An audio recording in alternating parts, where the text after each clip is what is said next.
పథమునే పయనించు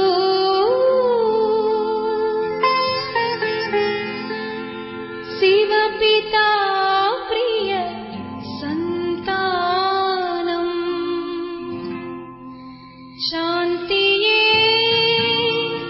స్వధర్మము నీదే శాంతిధామం నీ గృహం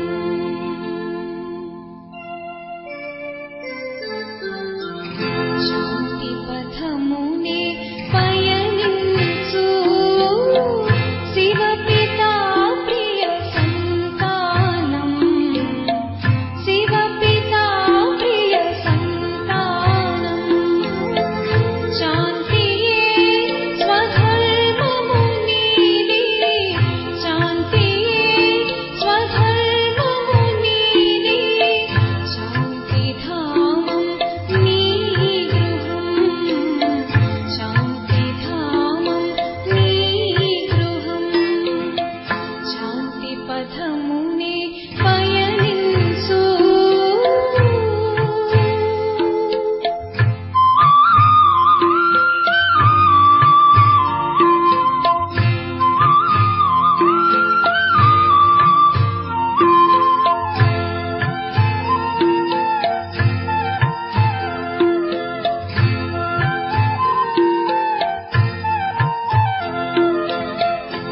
శాంతిదాతా శివ బాబాయే నవయుగమునే తెచ్చెను శాంతిదాతా శివ బాబాయే నవయుగమునే తెచ్చెను సత్యయుగము ప్రభాతమాయే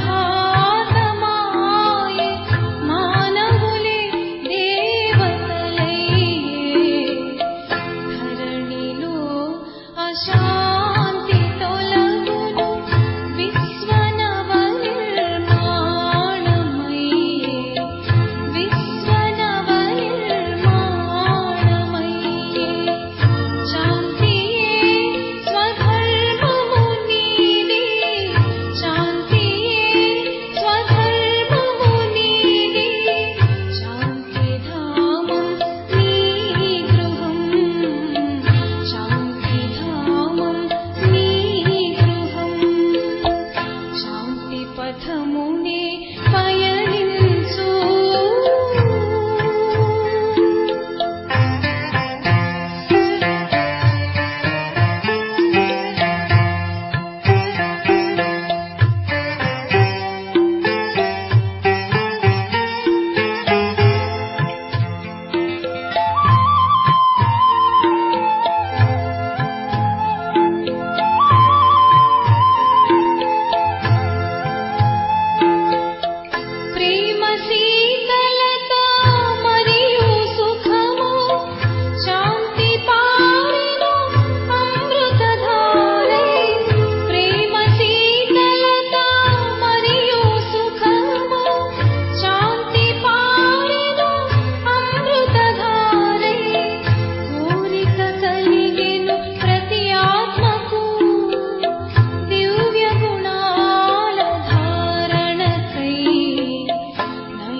ఓం శాంతి.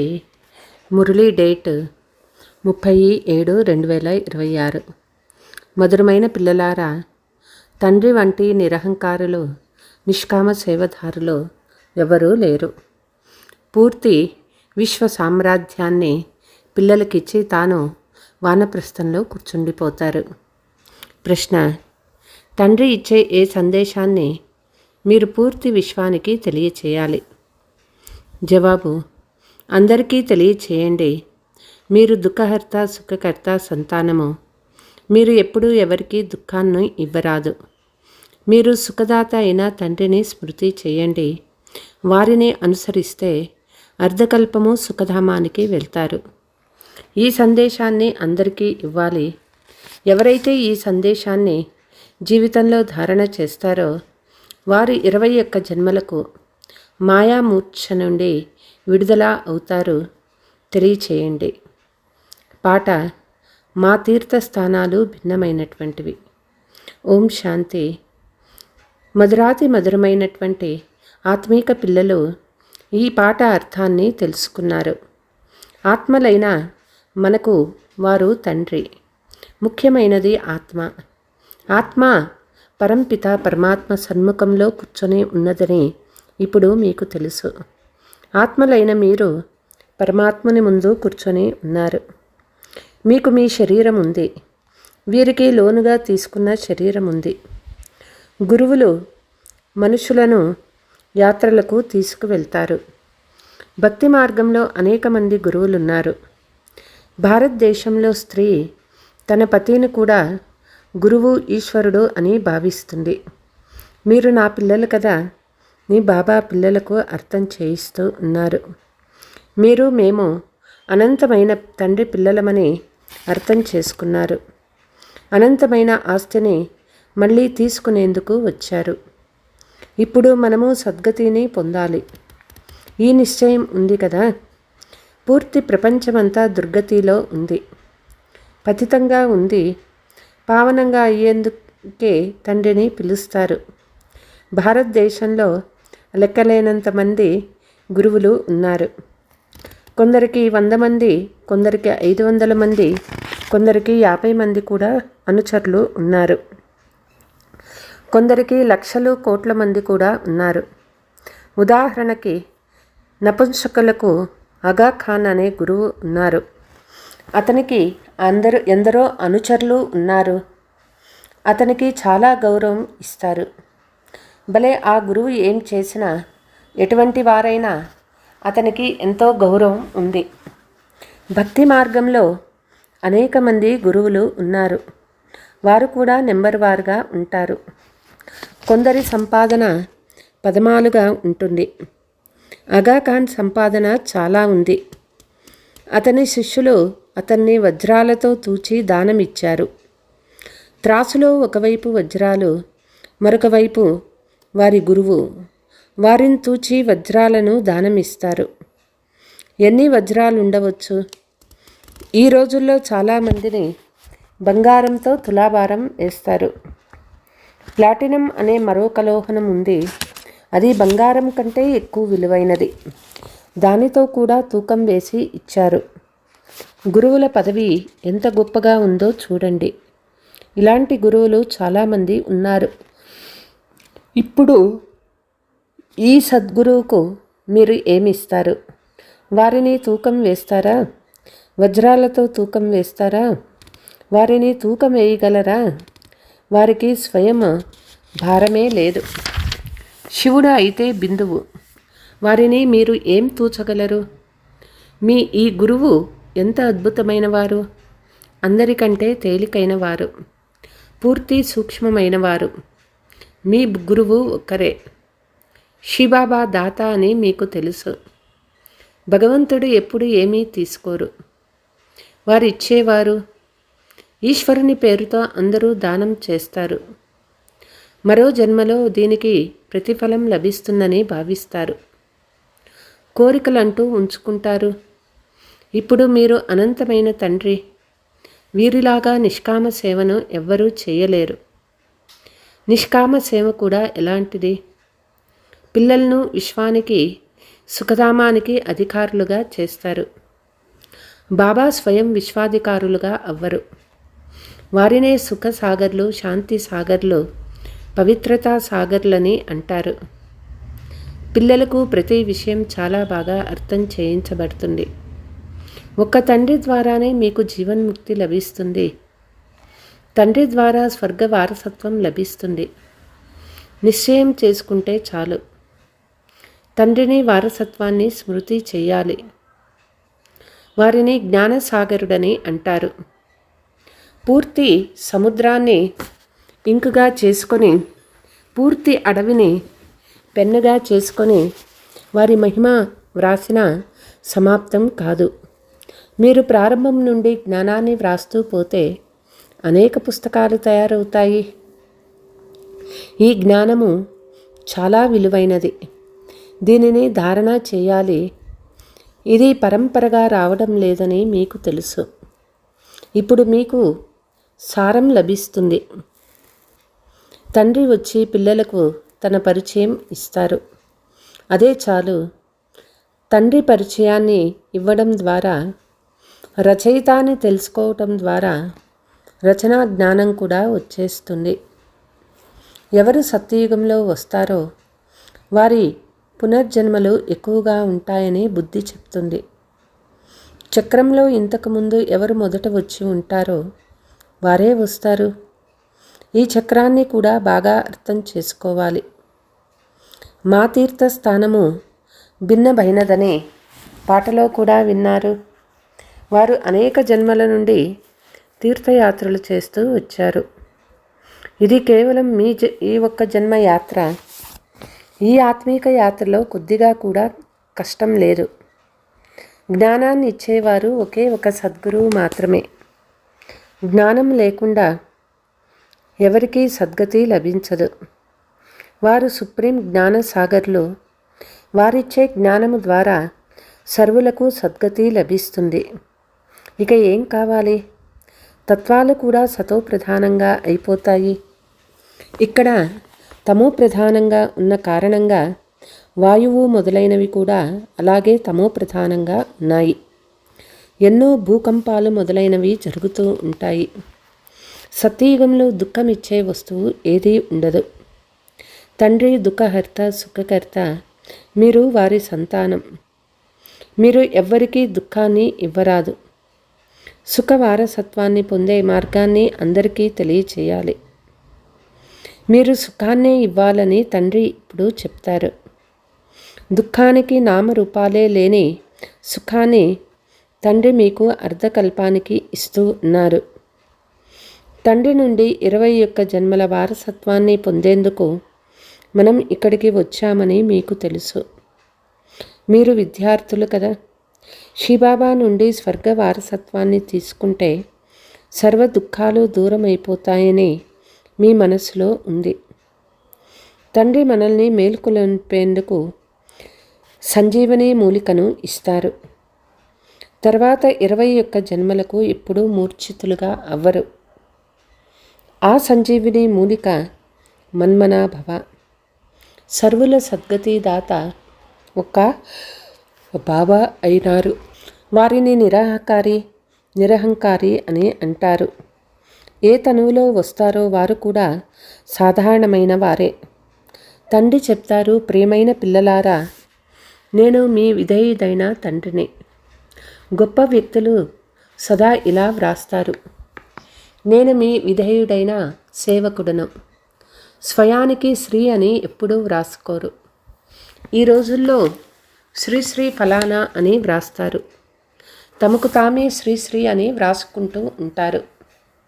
ఆ తండ్రి నిరాకారి, నిరహంకారి. ఇప్పుడు మీరు వారి సన్ముఖంలో కూర్చొని ఉన్నారు. వారు మన తండ్రి, టీచర్, సద్గురు. మిగిలిన వారంతా భక్తి మార్గంలోని అనేక మంది గురువులని మీకు తెలుసు. గురువులకు కూడా గురువు ఉంటారు. వీరికి ఏ గురువు లేరు. వీరు సత్యమైన తండ్రి, సత్యమైన టీచర్, సత్యమైన సద్గురు. ఆత్మనే సంస్కారాన్ని ధారణ చేస్తూ ఉందని మీకు తెలుసు. బాబా కూడా ఆత్మనే కదా. వారిలో కూడా గుణాలు ఉన్నాయి. మీ గుణాలు వేరువేరుగా అయిపోతాయి. ఈ సమయంలో మీ గుణాలు తండ్రి గుణాలకు సమానంగా అవుతాయి. తర్వాత సత్యయుగంలో మీవి దైవీ గుణాలుగా అవుతాయి. తండ్రి జ్ఞానసాగరుడు, ప్రేమసాగరుడు. కృష్ణుని మహిమ వేరు. శివబాబాకు 16 కళ సంపూర్ణులు అని అనలేము. వారు స్థిరమైన వారు. ఈ బిరుదులను మీరు నాకు ఇవ్వలేరు. మళ్ళీ సర్వగుణ సంపన్నుడిగా అవ్వడానికి నేను వికారిగా అవ్వనని తండ్రి చెప్తూ ఉన్నారు. నా మహిమ ఈ కృష్ణుని మహిమ వంటిది కాదు. ఈ జ్ఞానాన్ని క్రిందటి కల్పంలో ఎవరు విన్నారో వారే వస్తారు. వచ్చి తండ్రి నుండి వింటారు. తండ్రిని స్మృతి చేస్తారు. అంతిమంలో అయ్యో అయ్యో అని ఏడుస్తారు. తర్వాత జయ జయకారాలు వినిపిస్తాయి. ఇప్పుడు మీరు యాత్ర రహస్యాన్ని కూడా అర్థం చేసుకున్నారు. ఈ యాత్ర నుండి మీరు ఎప్పుడు మృత్యులోకానికి తిరిగి రారు. ఆ యాత్రల నుండి మళ్ళీ ఇంటికి తిరిగి వస్తారు. ఎంతోమంది మనుషులు స్నానం చేసేందుకు వెళ్తారు. భక్తి విస్తారం ఎంత ఉందో చూడండి. ఉదాహరణకి వృక్షము చాలా పెద్దదిగా విస్తారంగా ఉంటుంది, కానీ బీజం మాత్రం చాలా చిన్నదిగా ఉంటుంది. అలాగే భక్తి విస్తారం కూడా ఎంతగానో ఉంది. జ్ఞానం యొక్క ఒక మునగ కూడా సద్గతి ఇస్తుంది. భక్తి మార్గంలో దిగుతూ దిగుతూ అర్ధకల్పం పడుతుంది. ఇక్కడ మీకు మెట్లు ఎక్కేందుకు 1 సెకండు పడుతుంది. ఈ లిఫ్ట్ ఎంతో మంచిది. కింద నుండి ఒక్కసారిగా పైకి మన ఇంటికి తీసుకువెళ్తుంది. దీనినే ఉన్నతమయ్యే కళ ద్వారా సర్వుల కళ్యాణం అని అంటారు. సర్వుల సద్గతి దాత ఒక్క తండ్రి మాత్రమే. ఇప్పుడు జ్ఞానానికి భక్తికి గల వ్యత్యాసాన్ని చూశారు. జ్ఞానము, భక్తి, వైరాగ్యము ఉన్నాయి కదా. సన్యాసులది హద్దులోని వైరాగ్యము. వైరాగ్యం 2 రకాలుగా ఉంటుందని తండ్రి అర్థం చేయించారు. ఒకటి హద్దు వైరాగ్యము. దీని ద్వారా సద్గతి లభించదు. రెండవది అనంతమైన వైరాగ్యము. దీని ద్వారా మీకు సద్గతి కలుగుతుంది. ఇప్పుడు సద్గతి కొరకు శ్రేష్టాతి శ్రేష్టంగా అయ్యే శ్రీమతం పిల్లలు మీకు లభిస్తుంది. ఇప్పుడు శ్రీమతం ద్వారా శ్రేష్టమైన ప్రపంచ స్థాపన జరుగుతూ ఉంది. ఈ భ్రష్ట ప్రపంచం రావణుని మతంపై తయారైంది. ఇప్పుడు మనం శ్రేష్టంగా అవుతున్నామని మీకు తెలుసు. ప్రపంచానికి అసలు తెలియదు. ఈ బ్రహ్మకుమారీలు వినాశం గురించి చేయించేవారని మీ గురించి చెప్తారు. వాస్తవానికి వినాశం తప్పకుండా అవ్వాల్సిందే. దీని నుండే కళ్యాణం జరగనున్నది. కళ్యాణకారి తండ్రి వచ్చినప్పుడు మహాభారీ యుద్ధం జరుగుతుంది. బ్రహ్మకుమారీలు వినాశనం చేస్తారని మేము చెప్పాం కదా అని అంటారు. వినాశనం తప్పకుండా జరగాలి. పాత ప్రపంచం వినాశం అవుతుంది. కొత్త ప్రపంచ స్థాపన చేస్తారు. పాతదాని తర్వాత కొత్తది తప్పకుండా వస్తుంది. కల్పకల్పము వినాశం అవుతుంది. అప్పుడే భారతదేశంలో స్వర్గ ద్వారాలు తెరుచుకుంటాయి. కానీ వారు ఎలా అర్థం చేసుకుంటారు? మునుముందు చాలామంది అర్థం చేసుకుంటారు. తండ్రి వచ్చినప్పుడు పాత ప్రపంచం పూర్తిగా స్వాహా అవుతుంది. ఈ యజ్ఞము అద్భుతమైనది. ఇందులో ప్రపంచమంతా ఆహుతి అవ్వనున్నది. ఇది కూడా మీకు మాత్రమే తెలుసు. వేరే ఎవ్వరికీ తెలియదు. పాండవులకి విజయం కలుగుతుంది. మిగిలిన వారంతా సమాప్తమైపోతారు. పాండవులైన మీరు మాత్రమే మిగులుతారు. మళ్ళీ నూతన ప్రపంచంలో రాజ్యం చేస్తారు. ఈ జ్ఞానము చాలా అద్భుతమైనది. సర్వుల దుఃఖహర్త, సుఖకర్త, సద్గతి ఇచ్చేవారు ఒక్క తండ్రి మాత్రమే. ఎంత మధురమైన, ఎంత ప్రియమైన తండ్రి. మధురమైన బాబా, మీరు ఎప్పుడు వస్తారో అప్పుడు మేము మీకు బలిహారి అవుతాము. మాకు మీరు తప్ప వేరే ఎవ్వరూ లేరు అని చెప్తూ వచ్చారు. ఇల్లు వదిలి ఇక్కడ వచ్చి కూర్చోమని దీని అర్థం కాదు. గృహస్థ వ్యవహారంలో భలే ఉండండి. 7 రోజుల కోర్సు తీసుకొని తర్వాత ఎక్కడికైనా వెళ్ళండి. మన్మనాభవలో ఉండండి. తండ్రిని స్మృతి చెయ్యాలి. వారసత్వాన్ని పొందాలి. స్మృతి యాత్రలో ఉంటే చాలు. దీని ద్వారా నావ తీరానికి చేరుతుంది. పవిత్రంగా ఉండాలని కూడా మీకు తెలుసు. చీచీ ఆహారము స్వీకరించరాదు. మురళి లభిస్తూనే ఉంటుంది. కొన్ని సమయాలలో మురళి కూడా లభించకపోవచ్చు. విపత్తులు సంభవిస్తాయి, గొడవలు జరుగుతాయి. అప్పుడు మురళి లభించదు.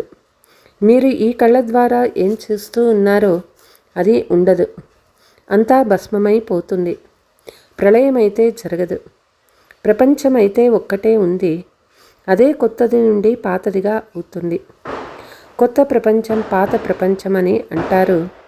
ఇప్పుడు దీనిని పాత ప్రపంచమని అంటారు. ఇక కొద్ది సమయం మాత్రమే ఉంది. కల్పం ఆయువు లక్షల సంవత్సరాలని వారు అంటారు. కలియుగం ఇంకా 40,000 సంవత్సరాలు ఉందని అంటారు. వాస్తవంలో ఇది 5,000 సంవత్సరాల చక్రము. మీ బుద్ధిలో పూర్తి జ్ఞానమంతా ఉన్నది. మనుషులు పూర్తి రాతి బుద్ధి కలవారిగా ఉన్నారు. పాత్రధారులుగా ఉండి డ్రామా రచయిత, డైరెక్టర్లు ఎవరో తెలియకపోతే వారిని ఏమంటారు? విశ్వ చరిత్ర భూగోళాలు ఎలా పునరావృతమవుతాయో తెలుసుకోవాలి. ఎవరు బాగా అర్థం చేసుకుంటారో వారు బుద్ధిలో ధారణ చేసి ఇతరులకు ధారణ చేయిస్తారు. వారు ఉన్నత పదవిని పొందుతారు. ఏ జ్ఞానమైతే నాలో ఉందో దానిని ఇప్పుడు మీకు ఇస్తానని తండ్రి చెప్తారు. డ్రామా ప్లాన్ అనుసారంగా నేను రిపీట్ చేస్తాను. డ్రామాలో నా పాత్ర కూడా ఉంది. భక్తి మార్గంలో కూడా పాత్రను అభినయించాను. ఇప్పుడు నేనొచ్చి నా పరిచయాన్ని మరియు నా రచన ఆది మధ్యాంతాల పరిచయాన్ని ఇస్తాను. నేను కూడా డ్రామా బంధనంలో ఉన్నాను. నా పరిచయాన్ని ఇచ్చేందుకు, రచన ఆది మధ్యాంతాల జ్ఞానాన్ని వినిపించేందుకు నేను ఒక్కసారి మాత్రమే వస్తాను. अच्छा, मीठे मीठे सिकीलते बच्चों प्रति मात पिता बाप दादा का याद प्यार और गुड मॉर्निंग. रूहानी बाप की रूहानी बच्चों को नमस्ते. हम रूहानी बच्चों की रूहानी मात पिता बाप दादा को याद प्यार गुड मॉर्निंग नमस्ते नमस्ते. ధారణ: తండ్రి సమానం విధేయులుగా అవ్వాలి. ఎప్పుడూ ఏ విషయంలోనూ మీ అహంకారాన్ని చూపించరాదు. నిరాకారి నిరహంకారులై ఉండాలి. తండ్రి, టీచర్, సద్గురువుల వ్యత్యాసాన్ని అర్థం చేసుకోవాలి. నిశ్చయ బుద్ధి కలవారై శ్రీమతాన్ని అనుసరించాలి. ఆత్మీక యాత్రలో ఉండాలి. వరదానము: పురుషార్థమనే శబ్దాన్ని యథార్థ రీతిలో ఉపయోగించి సదా ముందుకు వెళ్ళే శ్రేష్ఠ పురుషార్థి భవ. చాలాసార్లు పురుషార్థమనే శబ్దం కూడా ఓడిపోవడంలో లేక అసఫలత ప్రాప్తమవ్వడంలో మంచి డాలుగా అయిపోతుంది. ఎప్పుడైనా ఏదైనా తప్పు జరిగిపోయినప్పుడు మేమింక పురుషార్థులము అని అంటారు. కానీ యథార్థమైన పురుషార్థులు ఎప్పుడూ ఓడిపోరు. ఎందుకంటే పురుషార్థం అనే శబ్దానికి యథార్థమైన అర్థం ఏమిటి అంటే స్వయాన్ని పురుషుడుగా అనగా ఆత్మగా భావించి నడవడం.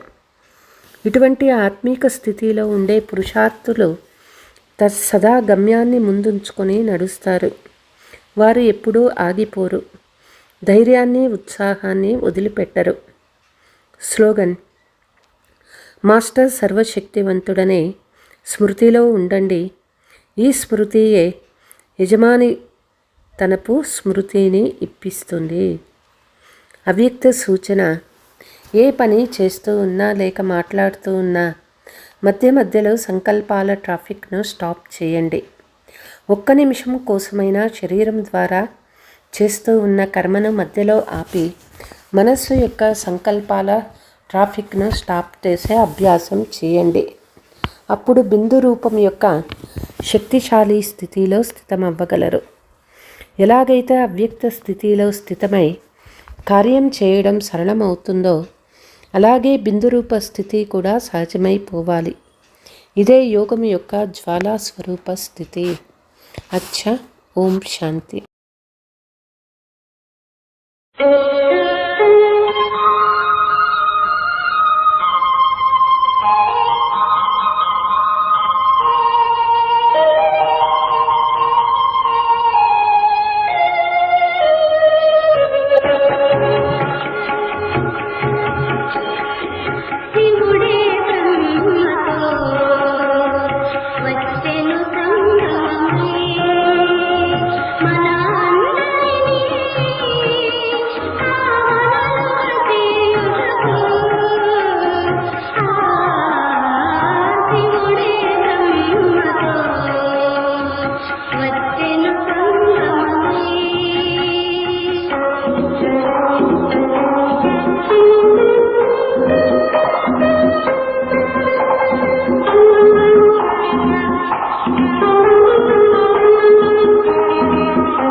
But